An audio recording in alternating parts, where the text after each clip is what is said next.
Okay, kabayan, patuloy po tayo sa ating palatuntunang ating alamin. Kasama po natin dito ang ating pong sa special feature, piling-piling kabayan ang palatuntunang ating alamin, si Ed Andres. Ano po? Edmundo, Eduardo? Edmundo G. Andres Jr. Edmundo G. Andres Jr. Okay. Ang pag-uusapan natin dito, yung mga proyekto mo rito, no?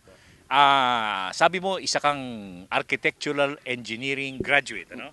Architect graduate po. Kasalukuyan nagtatrabaho sa engineering department. Pero ang arkitekto, engineer, di ba? Okay, engineering yan. Okay, Engineering. saan ka gumraduate ng engineering course? Sa Orollio University sa Cabanatuan.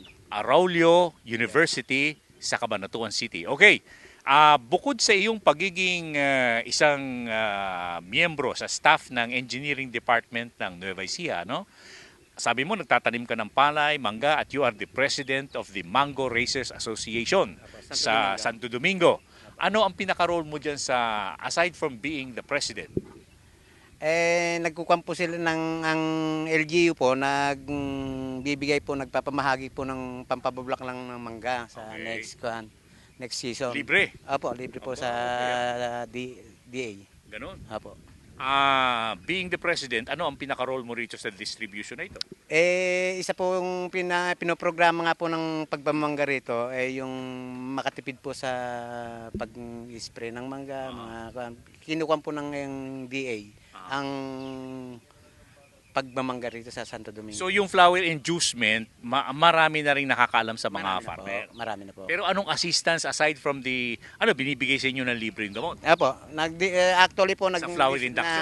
nag-distribute na po sila ng 5 kilos ata Per farmer? farmer. Okay. Nagbigay na po ngayon para sa next season. Ibig sabihin, bago dumating ang season, panahon, binibigay. Binibigay na po. Okay. Kaya meron na po silang Mga ilang puno ng mangga meron ka rito?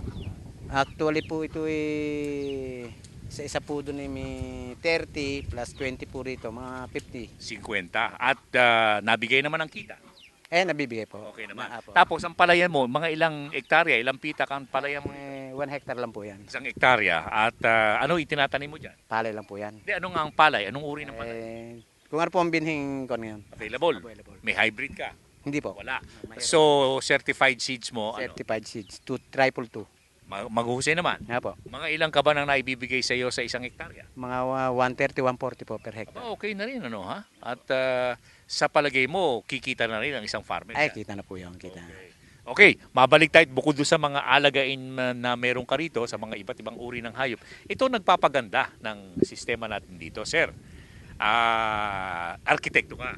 Hindi. Apo. Ikaw bilang isang arkitekto, isang engineer, ano? At saka nagdi-design ka. Ibig mo sabihin, ikaw ang nagdisenyo nitong kulungan ng baboy na ito. Apo. Yung mga tubo, ginaya mo rin sa kanila. Sarili ko na lang pong kanya. At Poste, mga ganon. PVC sa mumurahin lang pong kwanto. PVC ba yan? PVC lang po. Tapos, anong nasa loob? Semento, May simento.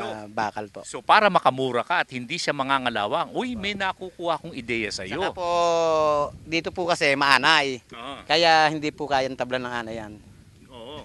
Dahil PVC, magkano nagasta mo sa PVC? 165 po to, then isang kaputol na bakal, saka wala po sigurong 1/4 bag na cement. Ang iniligay mo sa loob na bakal, di 8, di 10. Digis po. Di 10, okay na.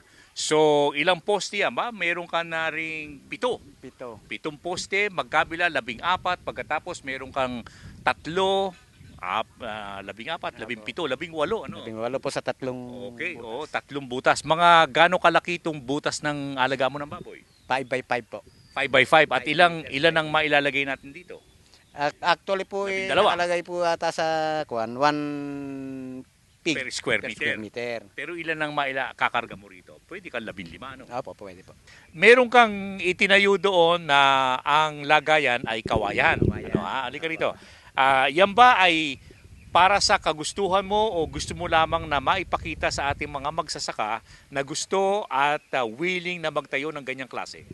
Kasi po, hindi po yung iba, hindi available sa Yung pera nila. yung pera nila. Sa housing lang. Kawayan lang po kasi Kaya. marami na po rito.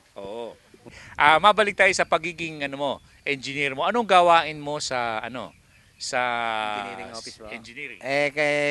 Kami po ang magbabantay ng mga project ng munisipyo sa concreting. Tapos ako po ang na-assign sa paghuhuli po ng mga building permit, yung mga illegal na nagpapatayo ng bahay. Ayun. Marami ka namang hinuhuli. Lahat po nagpapagawa, kaya pinupuntahan po namin. Okay, pag pinuntahan ka, sinabi, Kaed, patawad naman, tsaka na lang tayo mag-usap. Pasensya lang po, trabaho lang. Okay na. Pero binibigyan mo naman sila ng pagkakataon na mabago yung kanilang ginagawa. Siyempre po. Ayun. At kuminsan po kasi may nagpapagawa na Hindi baka pwede bang ikaw paganda yung Ilagay sa design. ayos. Opo. Kaya minsan po nagbibigay din po ako ng advice sa kanila. Ibig sabihin, pagka ignorante sila sa batas, natutulungan. Opo. Ngayon, pagka naman lihis na lihis talagang trabaho, hinuhuli. Medyo po.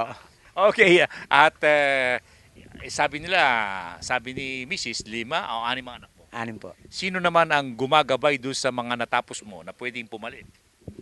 Meron. Sa mga anak mo. 2 po yung kolehiyo ko.